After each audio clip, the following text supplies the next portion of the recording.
Buenas tardes, jóvenes.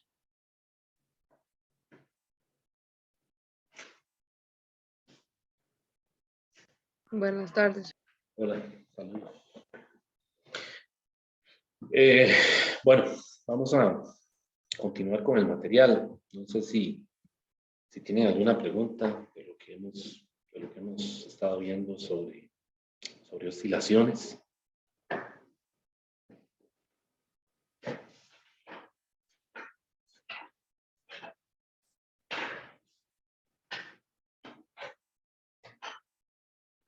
Bueno, yo quería empezar hoy con el tema del movimiento ondulatorio, que es el capítulo 15 de ondas mecánicas. No he podido subir la clase del martes por si alguno la quiere volver a ver, porque pues, esta computadora con la que trabajo me ha estado dando, pues, si tiene ahí algo que hay que actualizar y ya la he estado revisando y no doy con lo que es, ¿verdad? Entonces voy a ver si ya hoy en la tarde puedo poner esa clase en el entorno, junto con la clase que estamos dando ahora, ¿verdad? Les cuento, ya hablé con la jefa administrativa, ya está en firme que los exámenes sean jueves y no sábado. Así que el primer parcial está para el jueves 27 de enero. ¿Ok?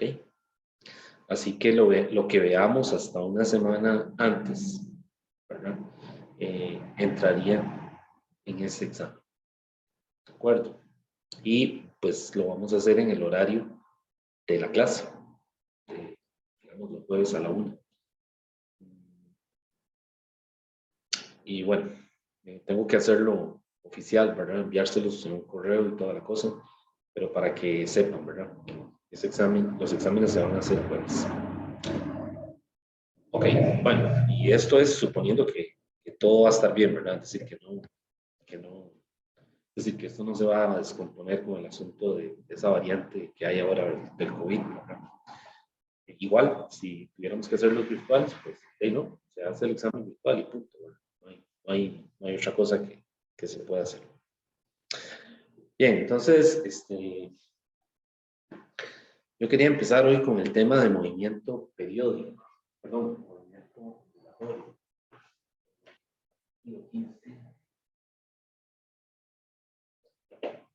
Se llaman las ondas mecánicas.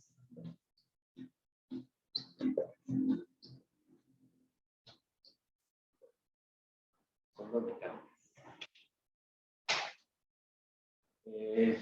Este tema está muy relacionado con lo que ya hemos visto sobre oscilaciones, ¿verdad? Ya dijimos que el movimiento oscilatorio tiene un periodo, ¿verdad? Es periódico. Y resulta que este movimiento que vamos a estudiar ahora, el de las ondas mecánicas, también es periódico. ¿Okay? Así que hay ¿cómo se dice? Es como una continuación del tema. Es decir, están muy relacionados ambos fenómenos, el de ondas mecánicas con el de oscilaciones. En este curso solo vamos a ver las ondas mecánicas, ¿verdad? En el curso de Física General 3, pues ahí ustedes van a ver las ondas electromagnéticas. A diferencia de las ondas mecánicas, las ondas electromagnéticas no necesitan de un medio para propagarse. Es decir, las ondas electromagnéticas se pueden propagar en el vacío, ¿okay? Como por ejemplo las ondas de radio. Sin embargo, en el caso de las ondas mecánicas, sí se necesita un medio elástico para que la perturbación se propague. ¿Okay? Entonces, básicamente, una onda es una perturbación en el espacio y el tiempo. ¿Okay? Entonces, esa onda mecánica necesita un medio elástico, que puede ser una cuerda, puede ser el agua, el caso de una ola, ¿verdad? Es una onda mecánica. Puede ser un resorte, es decir, tiene que haber un medio elástico por donde viaje la perturbación.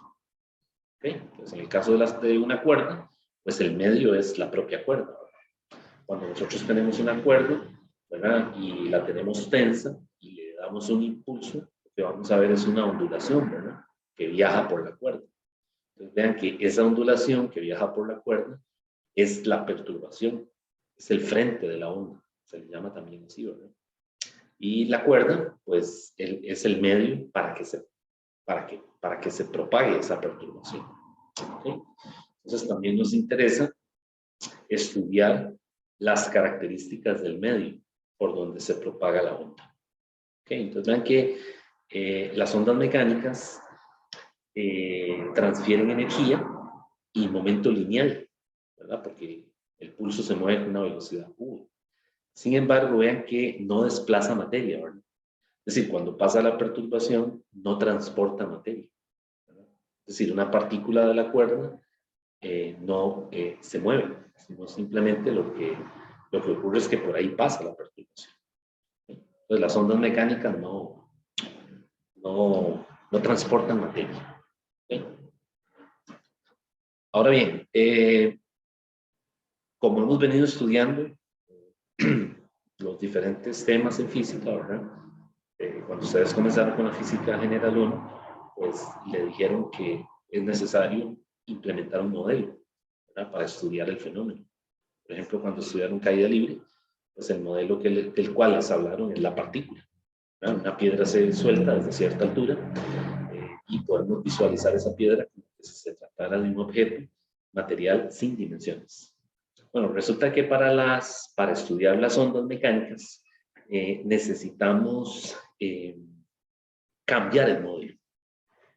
Bueno, es decir, ya ahora no tenemos una partícula, sino que tenemos un sistema de partículas, ¿verdad?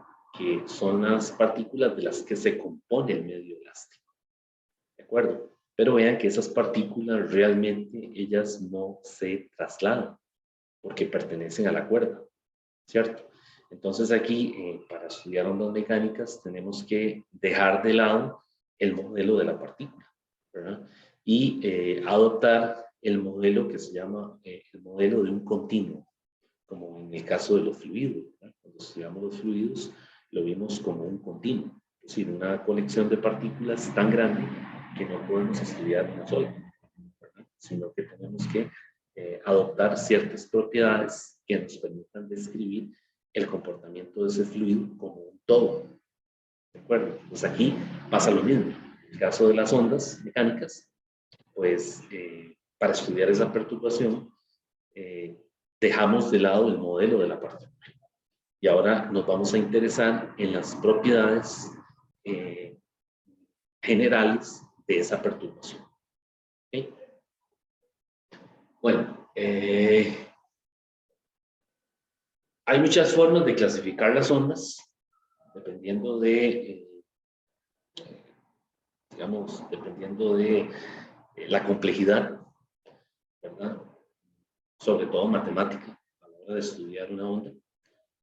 Pero, digamos, en este capítulo, el libro básicamente clasifica las ondas en dos tipos, que son las ondas transversales y las ondas longitudinales. Pues vamos a ver cuál es la diferencia, o sea, cómo se define cada una de ellas.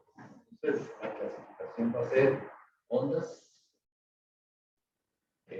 y nos interesan las ondas transversales y la otra clasificación es en ondas longitudinales.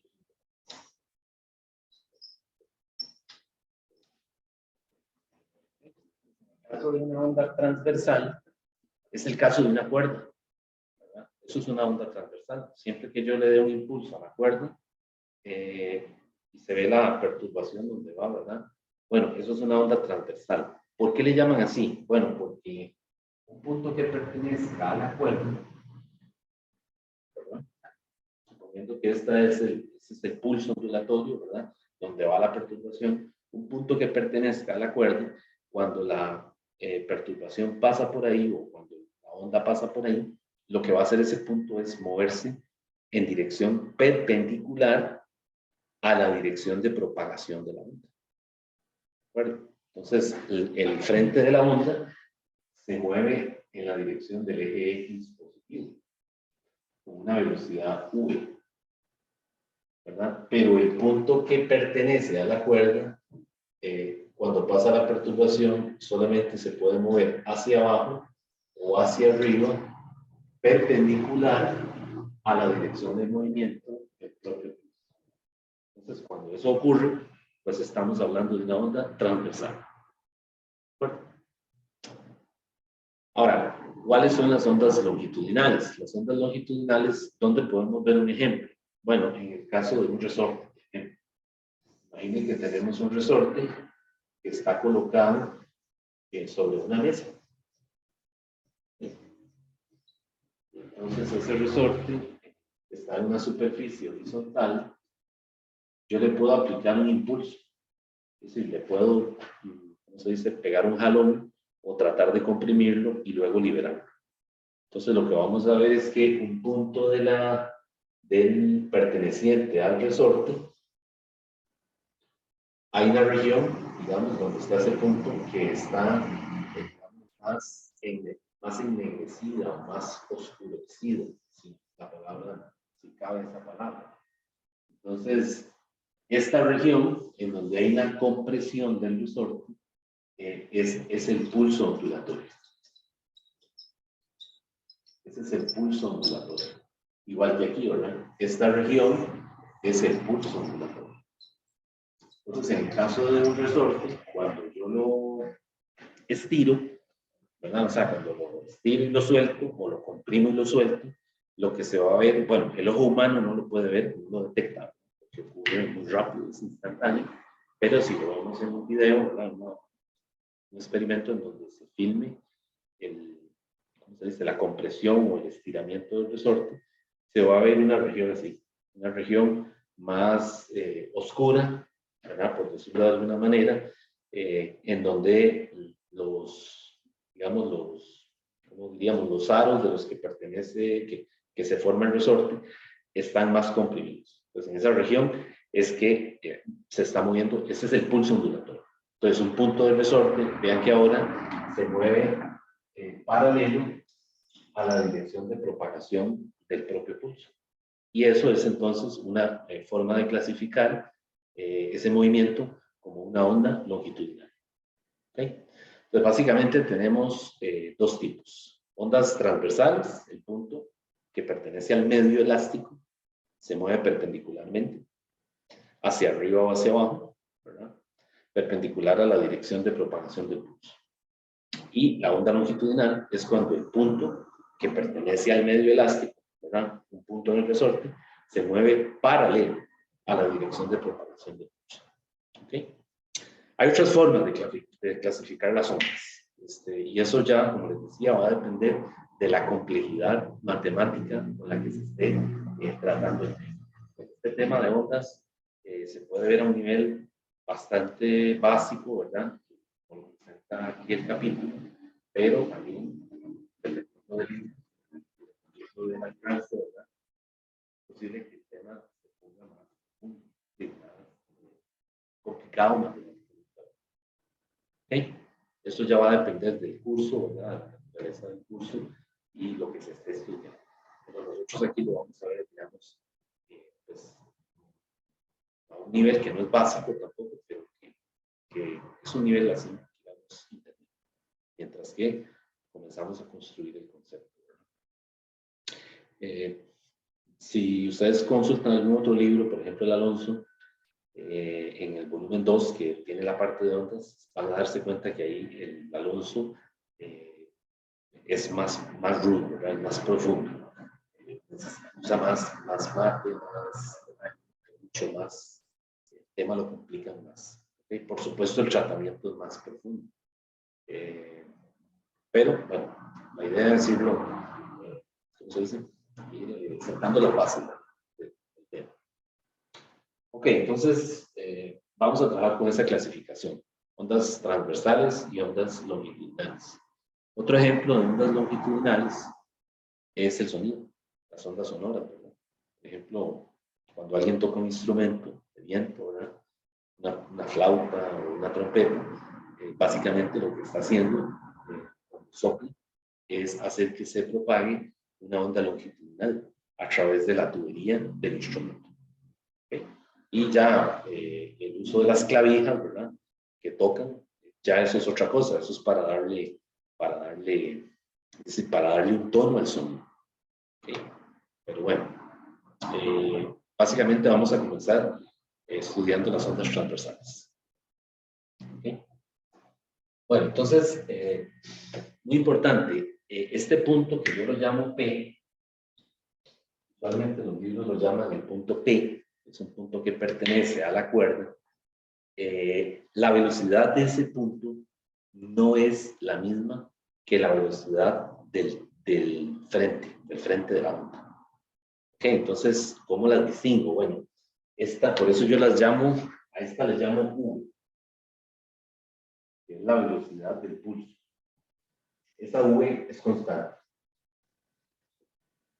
Entonces, el pulso se mueve a través de la cuerda, siempre con la misma velocidad. ¿Ok?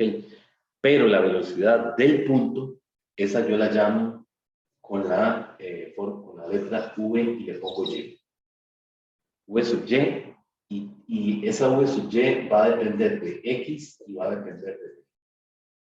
O sea que ese punto que pertenece a la cuerda, ese punto material, se mueve con una velocidad instantánea, que depende de X y de T.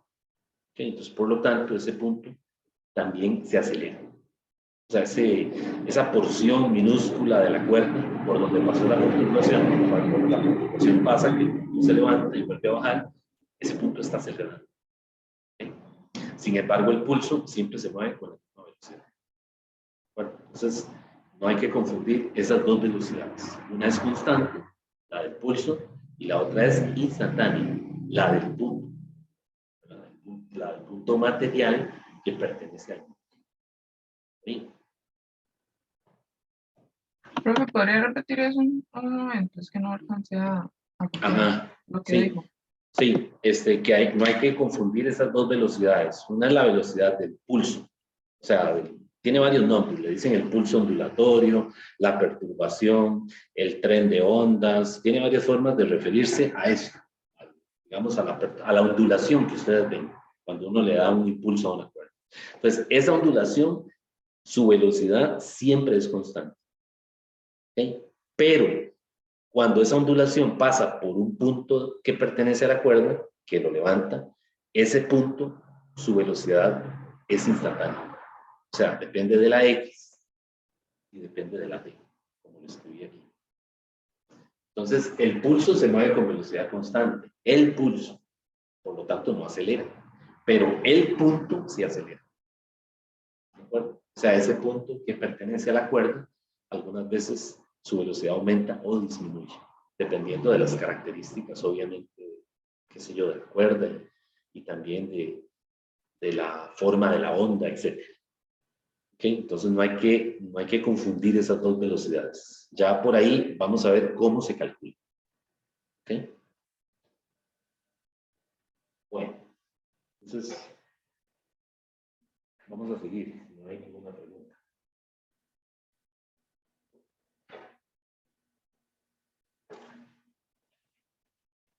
Entonces, bueno, vamos a enfocarnos, como les decía, en ondas transversales, ¿no? Y las longitudinales, pues las vamos a ver en el capítulo siguiente, que es el capítulo 2. Okay. Resulta que el movimiento ondulatorio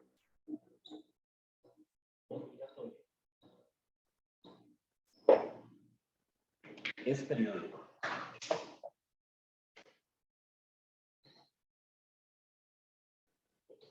Al igual que el movimiento armónico simple. ¿Okay? Y el periodo se calcula igual. O sea, aquí, en el caso de las ondas mecánicas, el periodo es 2pi.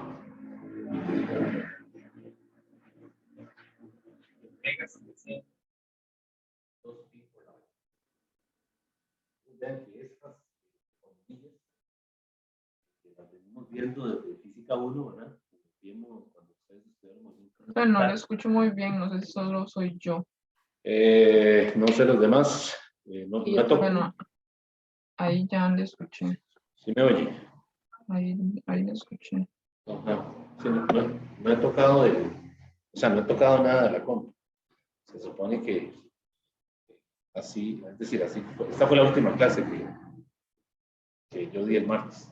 Tal vez cuando me alejo un poco de la pizarra, me parece que pierde un poco la calidad del sonido. Y es cuando se aleja. Sí. Y bueno, está bien, voy a tratar de no alejarme mucho. Les decía que estas ecuaciones son las mismas, ¿verdad? Que ya hemos venido usando, o también que se usaron con el movimiento oscilatorio, ¿verdad? Entonces, el movimiento ondulatorio es periódico. Ahora, ¿cómo voy a calcular esa velocidad? La velocidad del pulso. Bueno, como dijimos que es una V constante, yo puedo aquí utilizar aquello de que cuando es un movimiento con rapidez constante, la rapidez es distancia total entre tiempo total, ¿cierto? Entonces aquí la velocidad yo la voy a calcular como longitud de onda, que le voy a llamar con la letra griega lambda, dividido entre tiempo, pero en este caso el tiempo va a ser el periodo. Ok, y esa longitud de onda es la longitud entre una cresta y otra. Por ejemplo, lo de arriba se llaman crestas. Okay, y lo de abajo se llaman valles. Okay, entonces la longitud de onda es la distancia de una cresta a la siguiente. Esa es longitud de onda. O es la distancia de un valle al siguiente valle. O también es la distancia de un punto que se comporte de forma similar. Este punto es igual que este. Entonces esto también es una... ¿Okay? Entonces la velocidad de ese pulso la vamos a calcular así. Longitud de onda entre el periodo. Y vean que esas cantidades, la longitud de onda y el periodo, están determinadas por la naturaleza de la onda. ¿Okay? Así como en el oscilador dijimos que las dos cantidades que determinan el oscilador eran, dijimos, la constante de resorte, ¿verdad? Y la amplitud. Pues aquí pasa lo mismo. Aquí una onda queda, digamos, determinada, especificada, si la palabra es más adecuada, si conocemos su longitud de onda y su periodo. ¿Okay? Entonces, como el periodo es el inverso de la frecuencia, entonces esta V yo también la puedo calcular así. V es igual a lambda por F. Y las unidades tienen que ser metros sobre segundo. ¿Okay?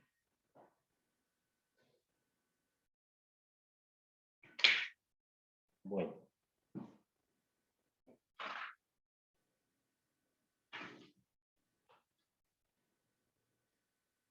Bueno, vamos a seguir entonces. Ok, otra cosa, la amplitud vuelve a ser el desplazamiento máximo a partir de cero. O sea, esto de aquí es la amplitud. Esto de aquí es la amplitud, esta distancia, o esta distancia, que tiene que ser la misma. Entonces también aquí la amplitud, por supuesto que está determinando, está especificando las características de esa onda. ¿Okay? Entonces, bueno, necesitamos la amplitud, necesitamos la longitud de onda y necesitamos el periodo. ¿Okay? La cuerda está hecha de un material, ya ahorita vamos a ver cómo describimos esa cuerda, ese medio elástico, ¿verdad? Pero básicamente necesito conocer estas tres cosas, ¿verdad? Es decir, estas tres variables, digamos que son independientes una de la otra, ¿okay? Porque son las que especifican la onda. ¿Okay? Bueno, entonces, otra cosa es que suponemos aquí que la forma de la onda no cambia cuando realmente no es así. Es decir, cuando una perturbación se propaga por un medio, muy probablemente la amplitud cambie. O sea, porque tal vez el medio es dispersivo, ¿verdad? O sea, me refiero a que disipa energía. Y entonces la forma de la onda quizás tiende a aplanarse, ¿verdad? O ¿verdad? O se hace más pronunciado el vértice, ¿verdad? Pero aquí vamos a suponer que la forma de la onda no cambia, ¿verdad? Es decir, que la onda, la perturbación no está pasando por un medio disipativo, en donde haya pérdidas de energía, ¿okay? Y que hagan que la forma de la onda cambie. Suponemos aquí que la forma de la onda se mantiene igual, mientras que ese pulso se propaga a lo largo del eje. ¿Okay? Voy a borrar por aquí.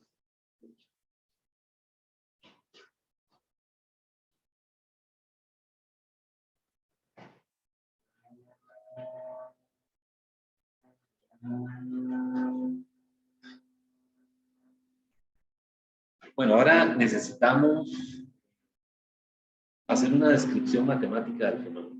Así como cuando ustedes en cinemática les dijeron que había una función de posición, la X, ¿verdad? O en el oscilador, tenemos la solución del oscilador, ¿verdad? La del oscilador era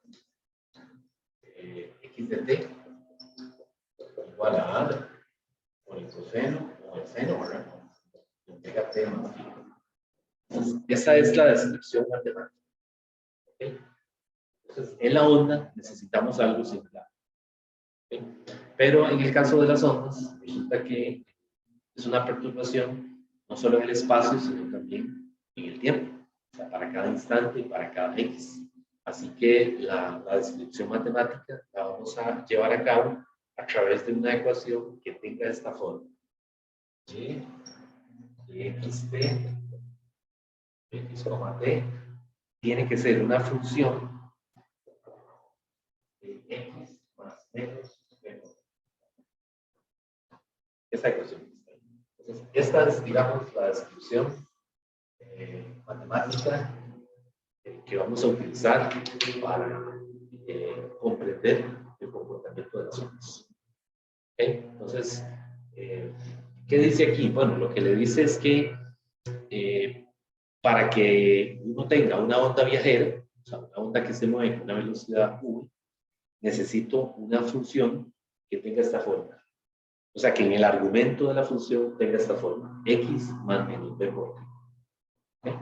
Entonces, siempre que tenga esa forma, vamos a referirnos a esa onda como una onda viajera. Esa palabrilla viajera se refiere a que se está moviendo, el pulso se está moviendo con una velocidad que es constante y que tiene el valor 1. ¿Okay? Ahora, el más lo que le dice es que la onda se mueve hacia la izquierda y el menos le dice que la onda se mueve hacia la derecha. ¿Okay? ¿De dónde viene eso? Bueno, habría que devolverse a hacer ahí un análisis de el sistema de referencia por donde se está propagando el pulso, y entonces no me voy a meter ahí. En el libro se lo explica, más o menos le tratan de justificar bien de dónde sale eso, ¿verdad? Pero nosotros yo lo voy a asumir así, que es correcto. Entonces, el menos es cuando el pulso se mueve hacia la derecha y el más es cuando el pulso se mueve hacia la izquierda. ¿Ok? Ahora, ¿cuál es esa función? ¿Cuál es esa f? ¿Qué tipo de función es, matemáticamente hablando? Bueno, hay varias posibilidades. Podría ser una función exponencial, ¿verdad? Podría ser un polinomio, ¿verdad? Una función racional, y también pueden ser funciones trigonométricas. ¿Okay? Entonces hay una familia de funciones, de diferentes funciones, que nos sirven para describir matemáticamente una onda. ¿Okay? Bueno, el libro, por cuestiones de simplicidad, ¿verdad?, le da una forma ya general para entonces con ella trabajar y resolver los problemas. Esa forma general es la siguiente. Me dice que y de xt es igual a que es la amplitud, ¿verdad?, multiplicado por el coseno de omega de kx, vamos a ver qué es esa k, más menos omega t. Y aquí le pueden poner una más phi. Entonces, a esa descripción matemática, ellos le llaman una onda senoidal o sinusoidal, ¿verdad?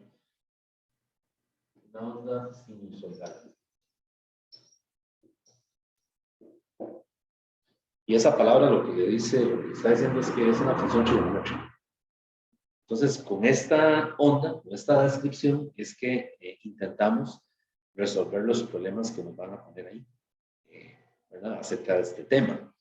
La A es la amplitud, ¿verdad? Que va a estar en metros, en centímetros, en milímetros, dependiendo de la naturaleza de la onda. Por supuesto, si es una onda de radio, pues estas amplitudes son enormes, ¿verdad? Pero si, por ejemplo, es un experimento en laboratorio, usted tiene ahí una cuerdita ahí, ¿verdad? Atada en una mesa de laboratorio, pues esas amplitudes son del orden de centímetros. Entonces aquí la magnitud, ¿verdad?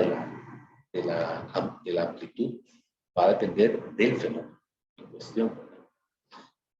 Esa K que está ahí, esa K se llama el número de onda.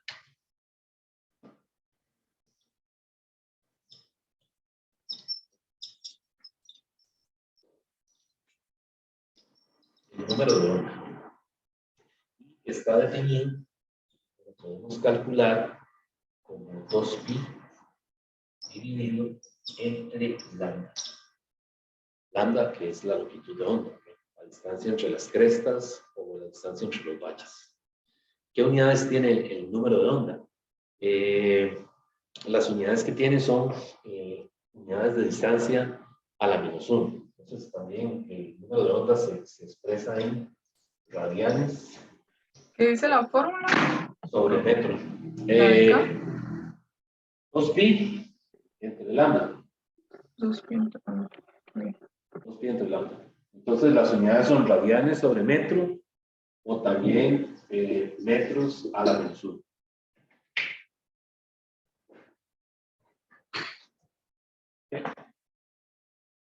¿Qué es físicamente? O sea, ¿qué nos imaginamos? ¿Con qué lo podemos asociar? Bueno, como es una onda viajera, o sea, que el pulso se está moviendo con una velocidad u, el número de ondas es como si uno tuviera una ventana. Como ahora mismo la pantalla que ustedes están viendo a mí, ¿verdad? Y que comenzara a pasar algún tipo de serpentina, ¿verdad? Como una especie de ondulación y que uno las pudiera contar, ¿verdad? Digamos, en esa ventana limitada. Entonces, eso es un número de onda. Básicamente es como la cantidad de, ¿cómo se dice?, de ondulaciones o de pulsos que caben en esa, digamos, en esa ventana. ¿Okay?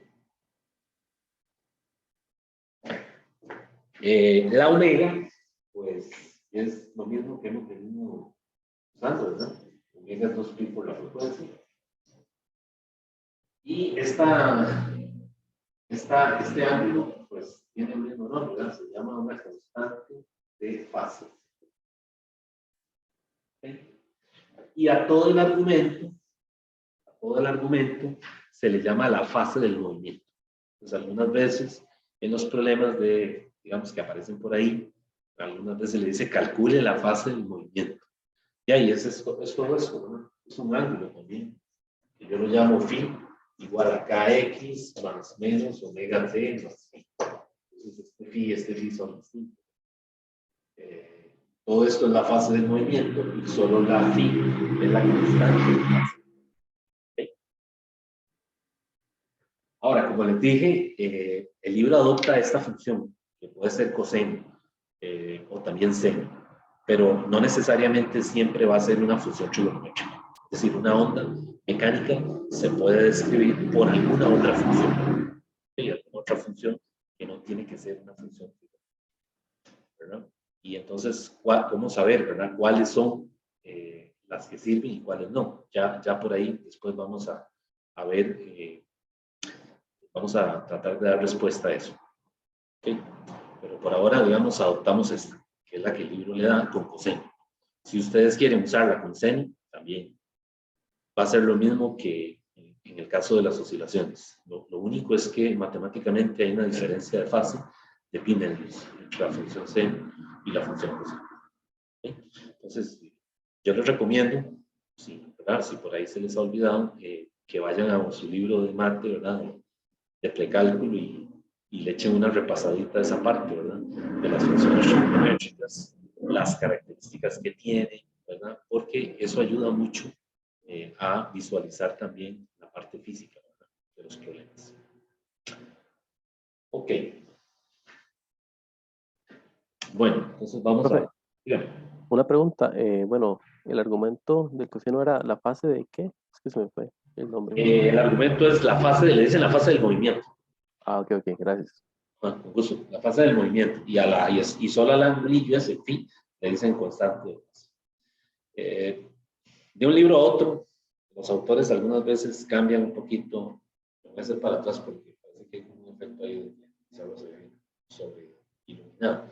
De un libro a otro, los autores algunas veces cambian un poquito la terminología, ¿verdad?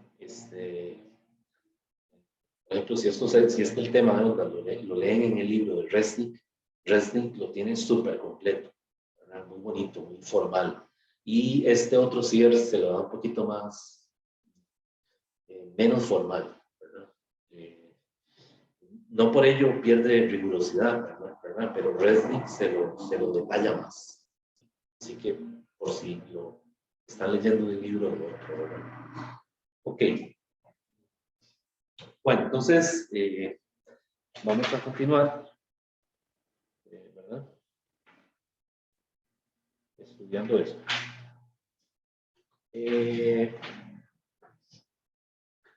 Voy a borrar si no hay ninguna pregunta.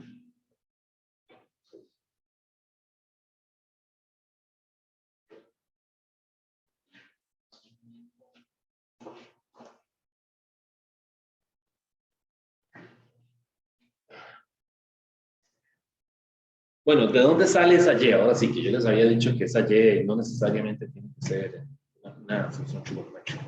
Bueno, resulta que hay una ecuación de la física clásica, o sea, todo lo que se hizo antes de 1900, ¿verdad? Estamos hablando de los desarrollos del siglo XVIII y del XIX, ¿verdad? Hay una ecuación que se llama la ecuación de Von. Y esa ecuación tiene esta forma. Derivada segunda de y de xt, derivada respecto a x cuadrado, es igual a 1 sobre b cuadrado, derivada segunda de y de xt, entre la derivada de b al cuadrado. Ok. Eso es lo que se conoce en la física clásica, ¿verdad? Como la ecuación de Otto. Es una ecuación viejísima, que te contravieja, ¿verdad? Y ya la habían estudiado ya para el siglo XIX, finales del siglo XIX, ya estaba agotada, ya le habían exprimido todo lo que pudieran. ¿De Entonces, esta ecuación se la van a topar en el curso de ecuaciones diferenciales, probablemente, ¿verdad? En el MA 1005, creo que era. Y ahí, en la parte de derivadas, de ecuaciones en derivadas parciales, le van a dar algunos métodos para resolver esta ecuación. ¿Okay? Nosotros no queremos resolverla en este curso. O sea, lo que vamos a adoptar es una solución. La solución y de x. Profe, Sí. eso es una V. Dice 1 sobre V al cuadrado, ¿es eso? Sí, exacto. Esto es una V. Es que me quedó la V. Es una V. Sí, esa V es velocidad. Y es la velocidad del pulso, no del punto. ¿Okay? Entonces, bueno, les comentaba que esta ecuación, en su curso de ecuaciones diferenciales, le van a dar métodos para que usted la resuelva. Nosotros aquí no queremos resolverlo, sino que ya vamos a adoptar la solución que acabo de escribir atrás, la que tenía coseno. Entonces, como que les estoy contando esto al revés, ¿verdad? Porque primero deberíamos ver la ecuación, resolverla y hallar la solución. Y yo primero les di la solución. Ok, entonces esa solución que yo les di ahora, la que tiene coseno, si yo la sustituyo aquí, ¿verdad? Si hago estas derivadas parciales y la sustituyo, voy a llegar a una identidad. Y esa identidad es la siguiente. V es omega. O sea, la rapidez del pulso se puede calcular también como frecuencia angular entre el número 2. ¿Okay? Entonces, siempre que una y de xt sea solución de esta ecuación, siempre que eso ocurra, la v siempre la vamos a poder calcular como omega entre k. ¿Okay? Entonces, lo que decíamos ahora anteriormente, esa y puede tener otra forma matemática, es cierto, es decir, puede ser que sea un polinomio, puede ser que sea una exponencial, solamente que la condición que tiene que cumplirse para que sea una solución es que yo obtenga este cociente, omega entre k, cuando yo hago las derivadas parciales. O sea, hago esta derivada, vean que aquí son derivadas segundas, ¿verdad? Entonces tengo que hacer primero la derivada de y respecto de x, luego la derivada segunda de y respecto de x, y similarmente aquí, ¿verdad? De este lado tengo que hacer la primera derivada con respecto a t y luego la segunda derivada. Entonces, si a mí me dan una y de xt, lo que me van a decir es verifique si se trata de una solución de la ecuación de V. Entonces, ¿qué hago yo? Hago las dos derivadas y lo sustituyo. Y al sustituir, eso me tiene que arrojar que V es omega entre K. Si es así, quiere decir que esa y es una solución de la ecuación de V. ¿Okay? Entonces, vean que si yo sustituyo y igual coseno, la que pusimos ahora hace rato, se verifica esta identidad. Pero puede ser que me den otro, puede ser que me den una función exponencial o en cualquier otra función. Y yo voy y la meto ahí, hago las derivadas y tiene que verificarse esta identidad. ¿Okay? Entonces, nosotros no la vamos a resolver, ¿no? No vamos a desarrollar métodos aquí para resolver. Eso queda para el curso de ecuaciones diferenciales. Y también en el curso de métodos matemáticos, en métodos 3, ahí le van a dar otros métodos para resolver esta ecuación. ¿Okay? Así que nosotros ahora solamente queremos usar la solución. Pero ya sabemos que esa y es una solución de esta ecuación. Entonces, esa ecuación, como les decía, pues no solo sirve para cuerdas. Es decir, esta es la ecuación de onda para cualquier fenómeno ondulatorio.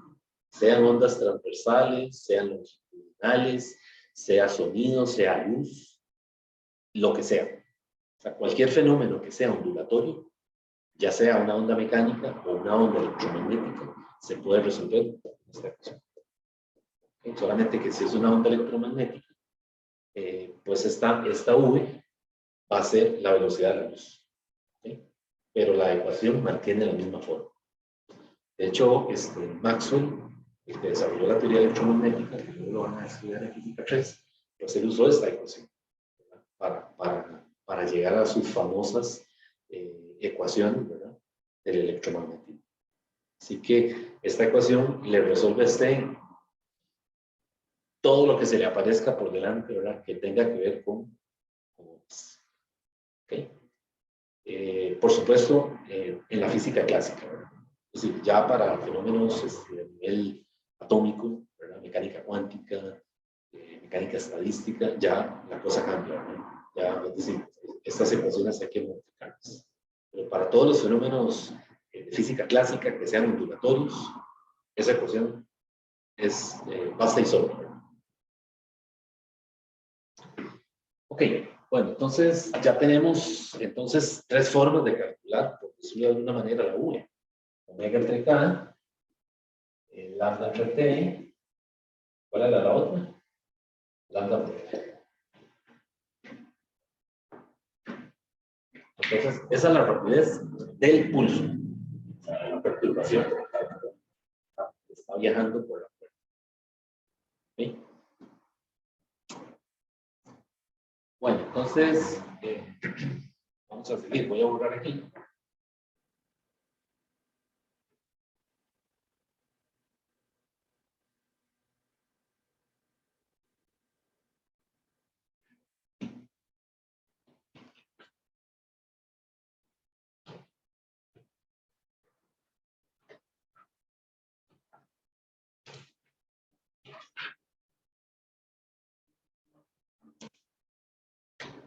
Y vamos a ver ahora la velocidad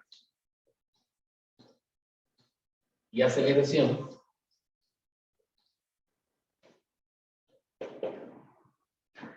de una partícula en la cuerda. O sea, de una partícula que pertenezca al medio elástico.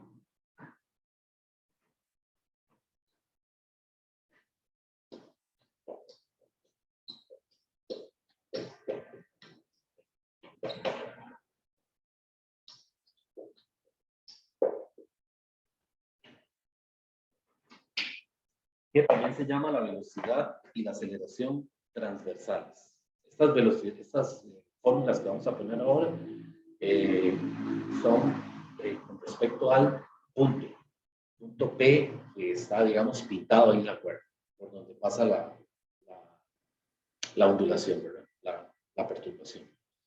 Entonces también se les llama la velocidad y la aceleración transversales. ¿Cómo se calcula esa velocidad? Dijimos que es instantánea. Entonces se calcula así. V, Y, X, T es la derivada parcial de Y con respecto a T. ¿Okay? Entonces dijimos que Y era con coseno, ¿verdad? Y de xt es igual a coseno de kx menos omega t. Vamos a suponer que se mueve para la derecha. Así.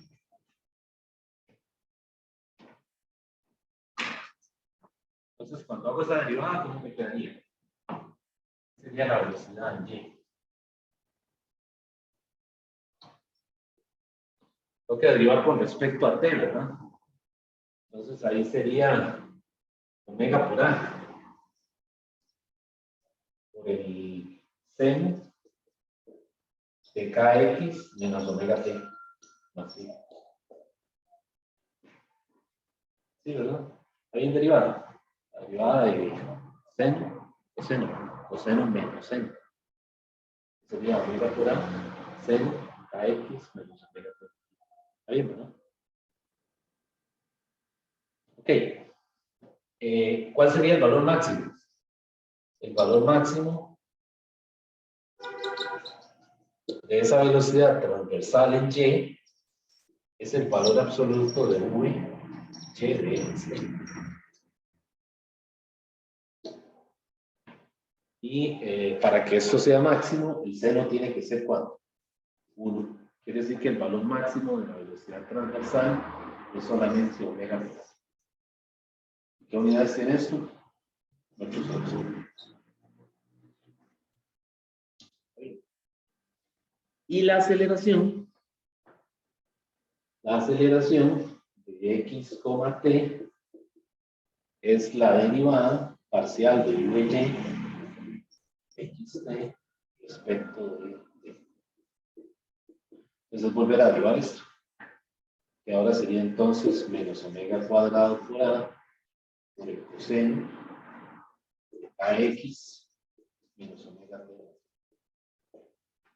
Y esa sería la aceleración. Y el valor máximo, otra vez, el valor máximo va a ser el valor absoluto de la aceleración. Es decir, que la aceleración máxima en y es solamente omega cuadrado por a. Sin el menos, ¿verdad? Sin el menos. Recuerden que es el mayor valor. O sea, la magnitud.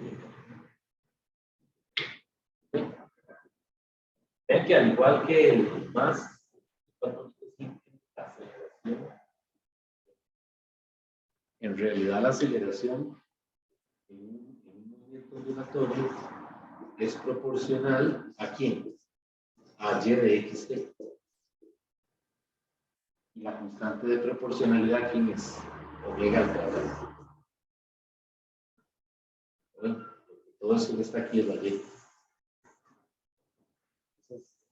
Realmente la aceleración depende directamente de y, ¿verdad? No de x y de t, sino directamente del valor del desplazamiento vertical. Así se le llama también a la y. Desplazamiento vertical, ya ya sea de un punto en la cuerda que esté por encima del origen o que esté por debajo. Ya ahí nos dirán si la Y es positiva o si es negativa. ¿Okay? Entonces, bueno, aquí no hay que confundir esta velocidad con la velocidad del pulso, que es lo que habíamos puesto anteriormente. Omega entre K, o lambda entre T, o lambda por T. Ven que son dos velocidades. La del pulso y la del punto, que pertenece al medio material o al medio elástico, por donde está pasando ese pulso. ¿Okay? Bueno, una pregunta.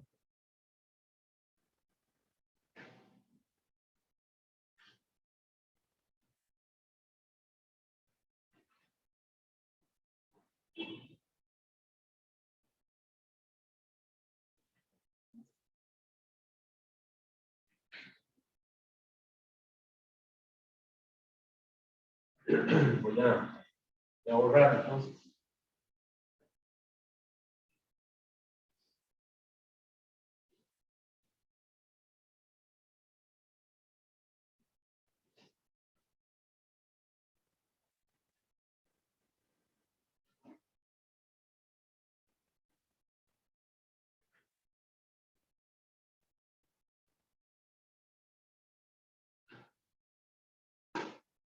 Bueno, resulta que todos los experimentos que se han hecho, ¿verdad?, sobre ondas que se continúan haciendo, ¿verdad?, han arrojado lo siguiente, y es que la velocidad del pulso, la V, ¿verdad?, es directamente proporcional a una propiedad inercial a la medio entre una propiedad elástica a la medio. Hay que intentar. O sea, cada vez que se hace un experimento de ondas, ya sean transversales, la cuerda, resortes, sonido, etcétera, siempre el resultado es este. La velocidad es directamente proporcional a este cociente. Y esos exponentes siempre están muy cerca del medio. ¿Okay? Tanto el de arriba, que es una propiedad inercial, la propiedad inercial es una fuerza, y una propiedad elástica es algo que caracteriza la velocidad. ¿Okay? Entonces, siempre la velocidad va a ser.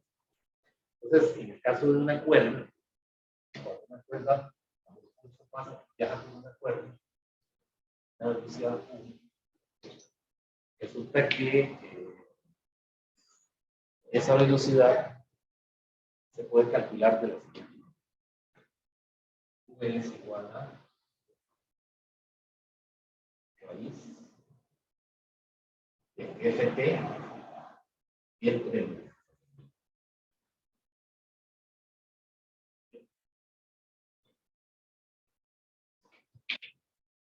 De Ft entre M.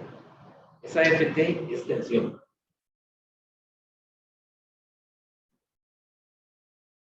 Es la propiedad inicial. Y ese mu, cuidado, eso no es coeficiente de tensión. Eso aquí se llama densidad lineal de masa.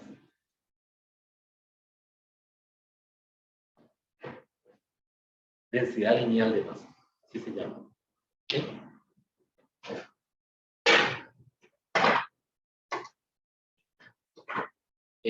¿Cómo está definida?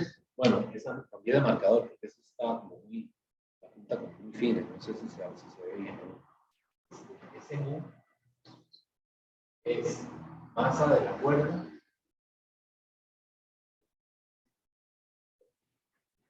entre la longitud de la cuerda.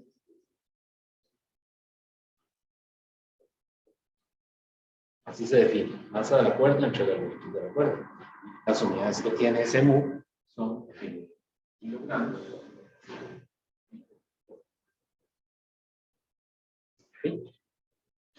Sí, ya yo sé cuando alguien ha estudiado, ¿verdad? Pasa mucho en física o en ingeniería. Llaman a unos estudiantes de examen para hacer el coeficiente de eficiencia en unidad. Entonces, claramente no leyó el capítulo, ¿verdad? Sabe que no, que es una ansiedad que hace más. Entonces, de aquí se usa esa letra, que es la misma que hemos venido usando para los coeficientes de eficiencia. ¿Okay? Bueno, entonces, esta es otra forma de calcular la velocidad del impulso en una cuerda, conociendo la tensión, ¿verdad?, a la que es sometida la cuerda y conociendo las propiedades del medio. En este caso es en un laboratorio, hay un experimentillo por ahí que es que le dan varias cuerdas, diferentes longitudes, diferente masa, para que las coloque ahí en un aparato que va a producir una vibración. Entonces, del otro lado se le pone una polea, algo así. Aquí hay una polea y aquí hay un peso. Esta es la polea y por aquí hay un vibrador. Ese vibrador ahí tiene una perilla, ¿no?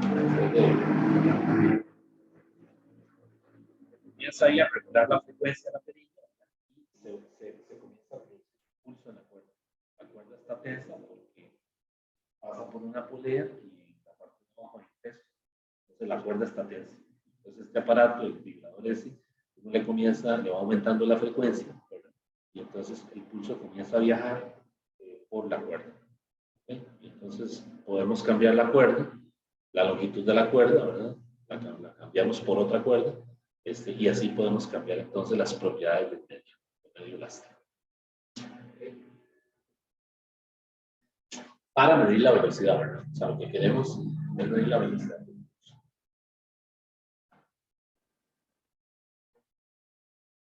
Okay.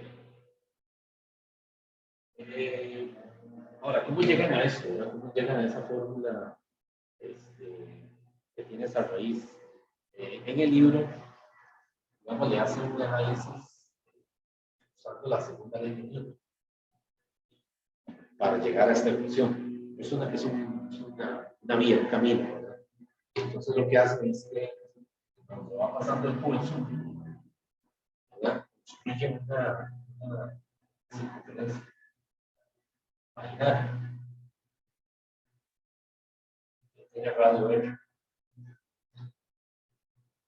Y aquí hay un elemento de masa.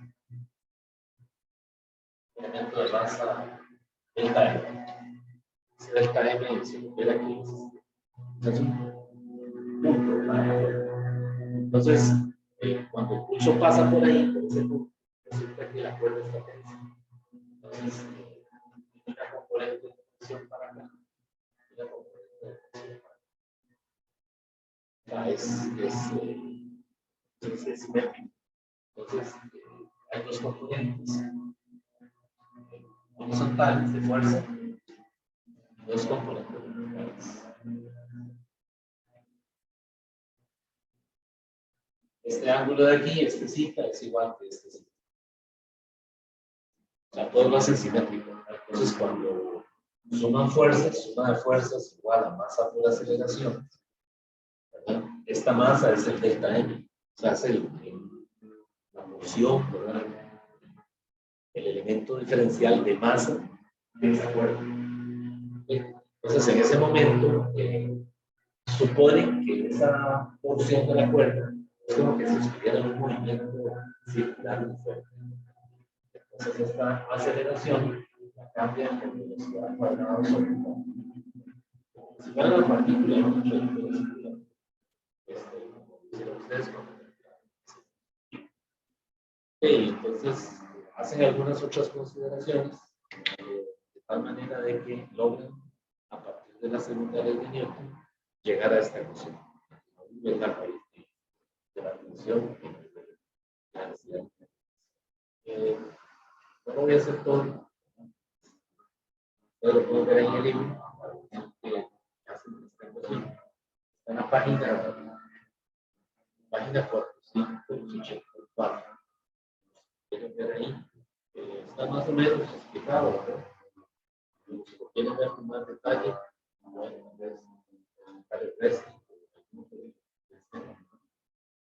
si quieren ver otro punto de vista, ¿verdad? Cómo deducen la ecuación.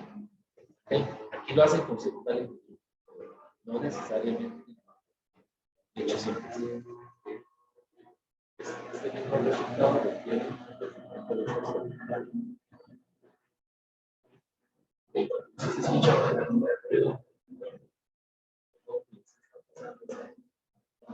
De hecho, ahí ya no le escucho prácticamente nada.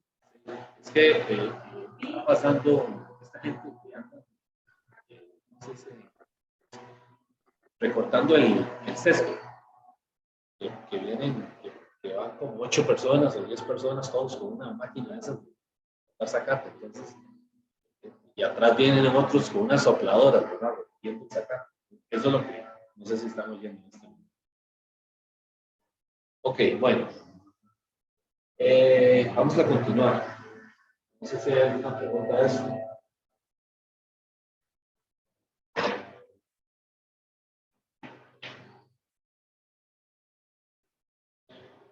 Bueno, entonces voy a borrar. Van a ver otro tema.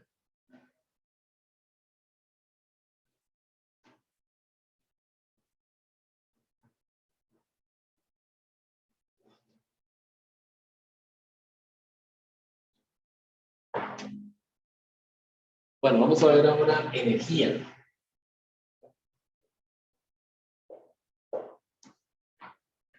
En el movimiento ondulatorio.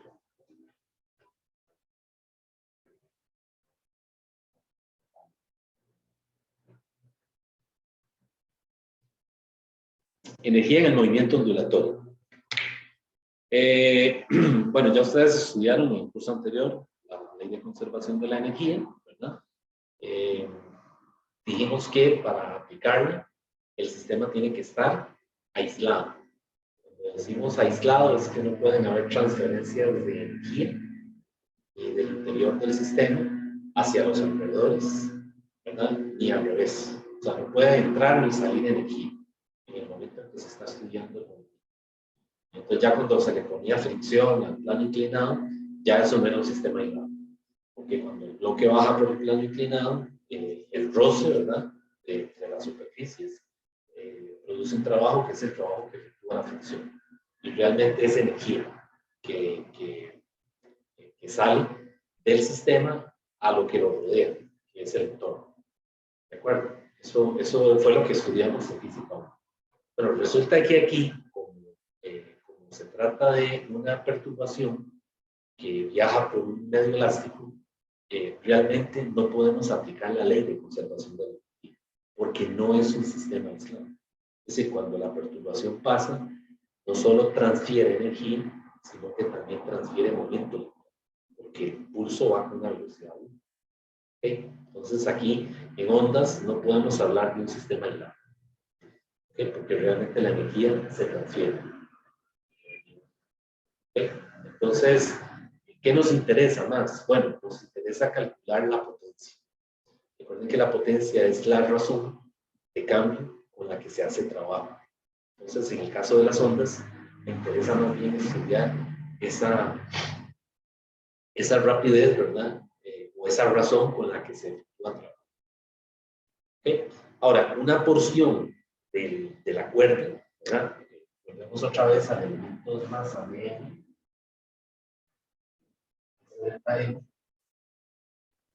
por supuesto, cuando pasa por ahí la ondulación, ese pedacito, ¿verdad? De cuerda, si lo queremos ver así, tiene energía cinética y tiene energía potencial.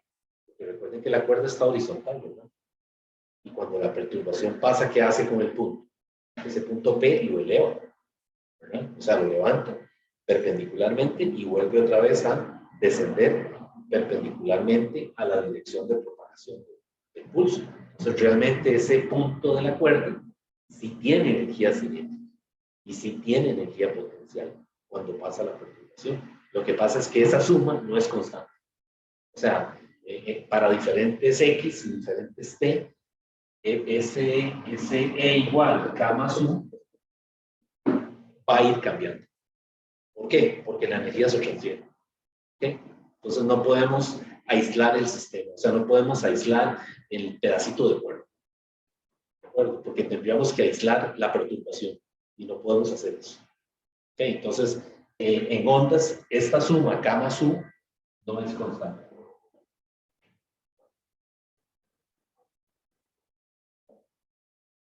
No es constante. ¿Okay?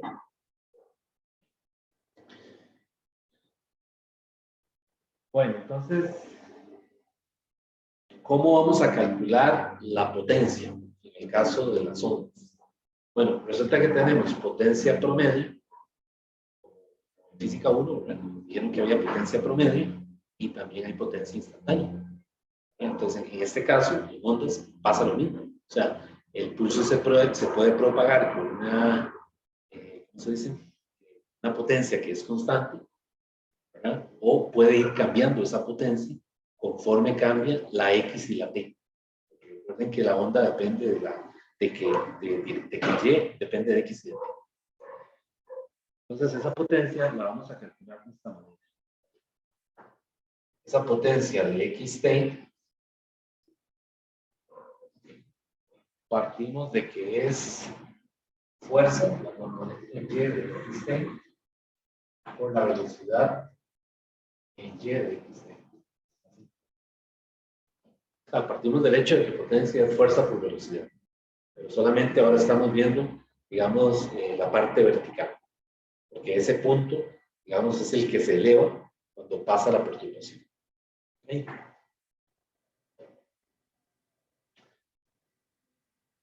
Bueno, y pues esto se puede escribir así: menos F,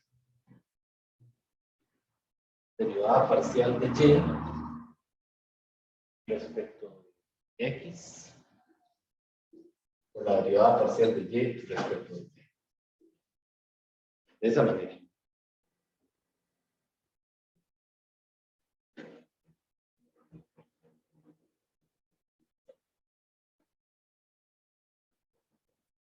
Y se le puso menos.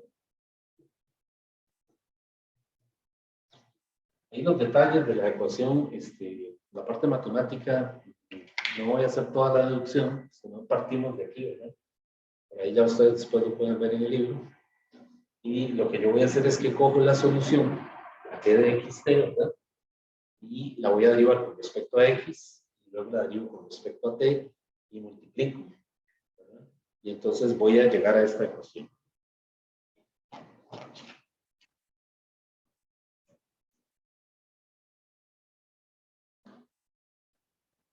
La potencia de XT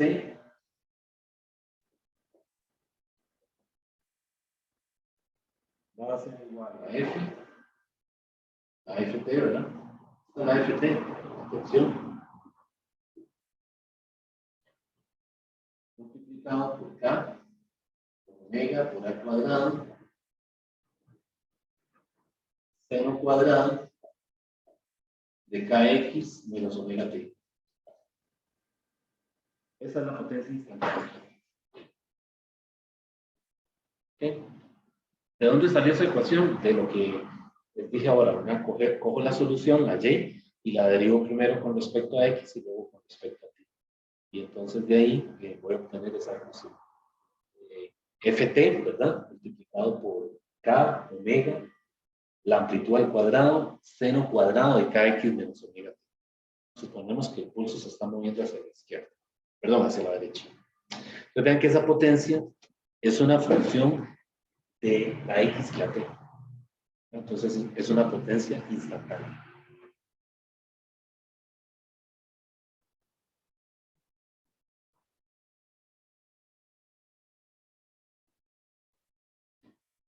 ¿Ok? Y yo le llamé a esa fuerza, le llamo FT, porque es decir, no quiero ponerle a la fórmula tensión, porque recuerden que también tenemos la T mayúscula para periodo. Y pues ya me ha pasado que el estudiante lo confunde. Así que para evitar cualquier confusión, ¿verdad? Por eso es que la tensión le llamo FT, fuerza de tensión, para no tener que usar la T, que la tenemos reservada para periodo. ¿Okay? Entonces, bueno, eso es potencia instantánea. ¿Cuál sería la potencia promedio?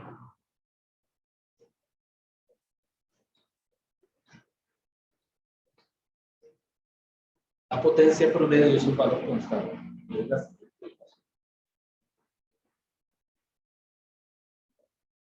raíz de F de omega cuadrado a cuadrado.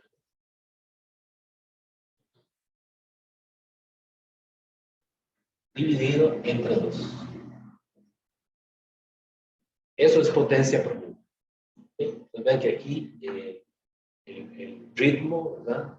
La razón de cambio a la que se propaga la ondulación, ¿verdad? O el frente de onda, siempre va a ser un número constante. O sea, que va a depender de la densidad lineal de masa de la cuerda, la tensión a la que esté sometida la cuerda, el omega y la pi. Y bueno, todo esto dividido por un factor de 2. Entonces, esa potencia siempre va a ser constante. ¿Verdad? Pero la instantánea va a depender de un valor X, ¿verdad? Para un instante de tiempo. Entonces, para efectos de un problema, es decir, no hay posibilidad de que uno se confunda porque pues, si le pidieran la instantánea, le tienen que dar la X y el T, ¿verdad? Donde quieren que se calcule esa potencia.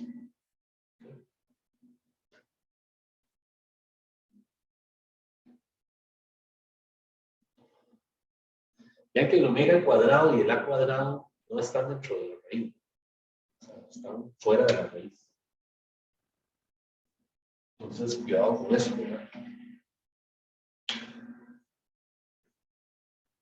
Ok, y las unidades, pues son las unidades de potencia, ¿verdad? De eso trabaja mucho tiempo. Así que es joules en segundo, que esa unidad que en el sistema internacional son watts.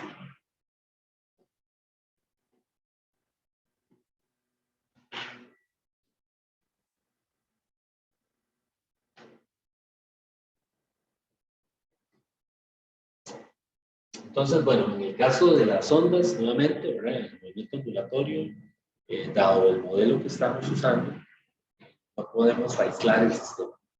Entonces, como no se puede aislar, pues entonces solamente nos interesa estudiar las transferencias de energía que se den cuando el pulso se propaga por un medio elástico. Entonces, vean que las ondas también, debido a esto, ¿no? De que el sistema no es aislado, el movimiento ondulatorio sirve también para almacenar energía, ¿verdad? No sé si han visto estas playas, las olas son demasiado fuertes, que tienen una especie como de serpentina. No sé si lo han visto. Realmente no sé el nombre de eso. Son una especie como de tubos finitos, ¿verdad? Si alguien sabe el nombre y lo quiere compartir, se llama. Pero a medida que las olas rompen contra ellos, lo que están haciendo es almacenar, transfiriendo energía, ¿no? Entonces esos contenedores en el interior tienen una forma de recargar unas baterías. Y entonces la fuerza de la ola, ¿verdad? Cuando le da al tubo ese, ¿verdad? Al contenedor ese, lo que está haciendo es pues, convirtiendo esa energía en energía eléctrica almacenada en la ola. Y de esa manera pueden generar una fuente de energía alterna. Ok, bueno, entonces voy a volver por aquí. ¿Tienen alguna duda de esto?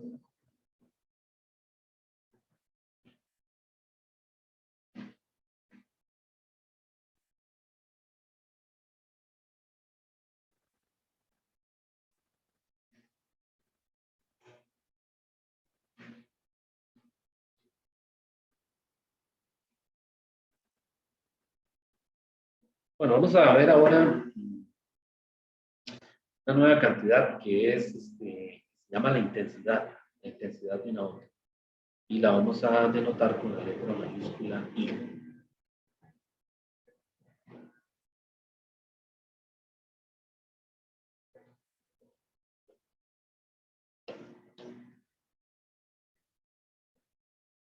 intensidad de una onda.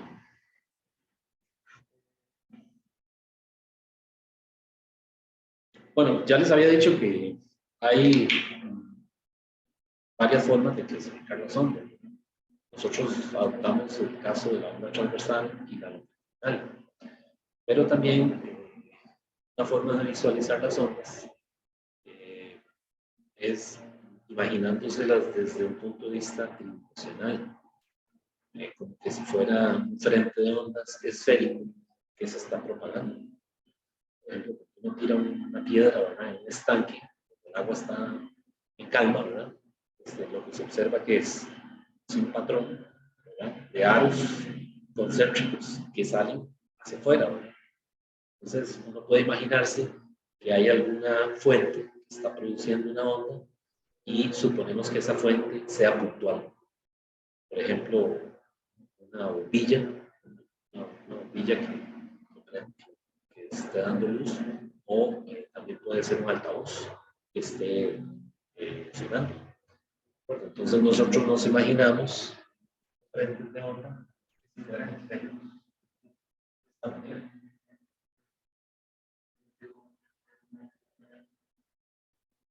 Y esta es la fuente que produce la propagación. Entonces, en diferentes posiciones o en diferentes ubicaciones hay observadores. Es posible que haya un observador más cerca de la fuente, digamos a una distancia R1, y que haya otro observador a una distancia R2. ¿Okay? Entonces nos imaginamos como que si fueran capas, ¿verdad? Capas esféricas, concéntricas, ¿verdad?, que están que se están moviendo, ¿verdad? Cada uno de estos frentes tiene una velocidad. ¿Okay? Entonces, bueno, ¿qué tiene que ver esto con la intensidad? Bueno, resulta que desde hace muchos años se sabe que la intensidad de una onda es inversamente proporcional al cuadrado de la distancia, a 1 sobre el cuadrado. Es una de esas leyes del siglo, ahí en el siglo XVII, XVIII, que les llaman del inverso cuadrado, ¿verdad? Que tantos dolores de cabeza le dieron a los científicos de esa época, porque ellos no comprendían esa acción a distancia, por ejemplo, la fuerza gravitacional, ¿verdad? Es decir, no les costaba visualizarlo, porque estaban acostumbrados a todas aquellas interacciones donde hay contacto. Entonces, al no haberlo, pues eso fue todo un desafío, ¿verdad? O sea, bueno, resulta que la intensidad es una de estas leyes del universo cuadrado que apareció en esa época, ¿verdad? Entonces, lo que dice es que la intensidad yo la puedo calcular como la potencia por unidad de potencia. Medio, ¿verdad? Ese promedio. Es una rayita y esto es el área. La potencia en watts y el área en metros cuadrados. Ahora bien, ¿cuál es el área que vamos a usar aquí? Dijimos que los frentes los imaginamos como si fueran esferas. Entonces el área de una esfera es 4 pi r cuadrado. Sería, Profe, eso que está arriba, eso es 1 entre, eso es una R. sí, es que la hice ¿cómo se llama? El manuscrito, pero es una R. Ok.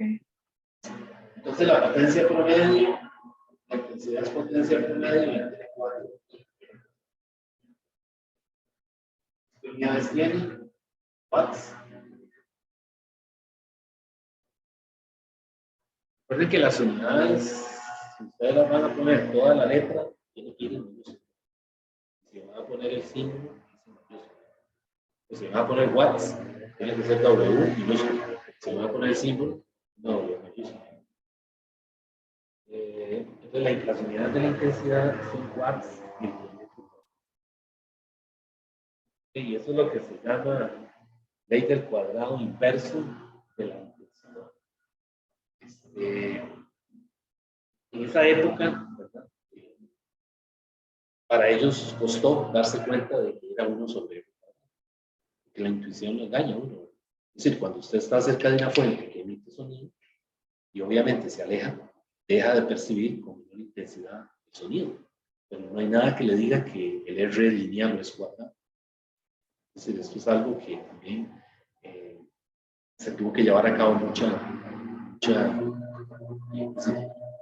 experiencias para tener claro que era 1 sobre R, ¿verdad?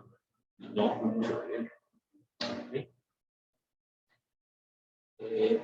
Bueno, resulta que si yo tengo 2 observadores, ¿verdad?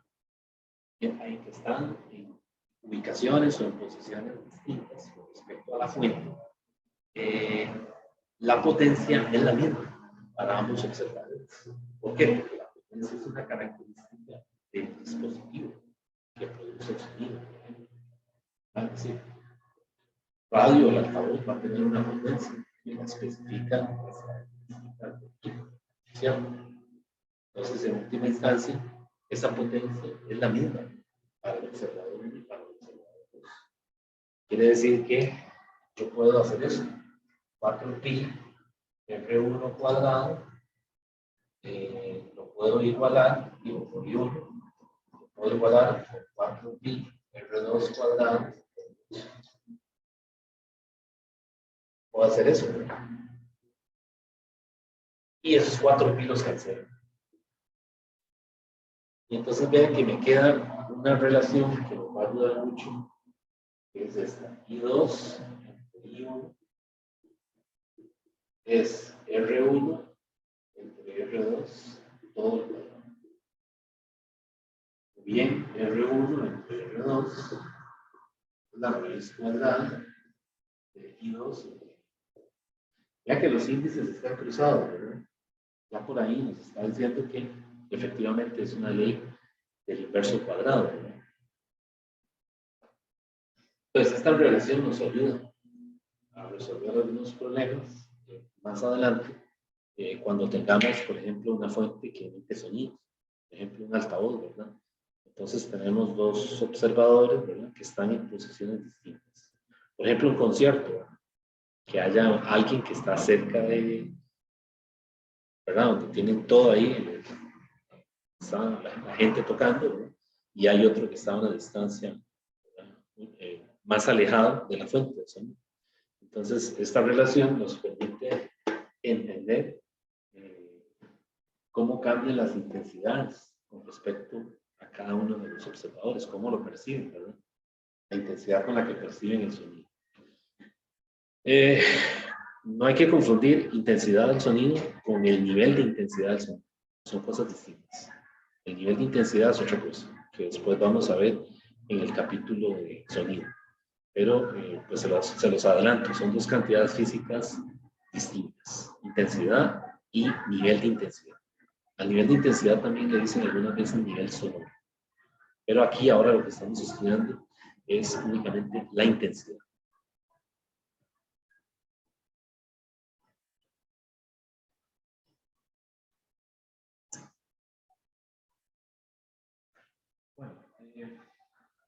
Bueno, voy a quedar aquí para no correr tanto. Es una clase. Vamos a hacer problemas de este material de ondas y a continuar el tema que sigue, que es la superposición de ondas. Cómo sumar 2 ondas individuales, por ejemplo. Ya vimos una, ¿verdad? Que se describe con G de XT.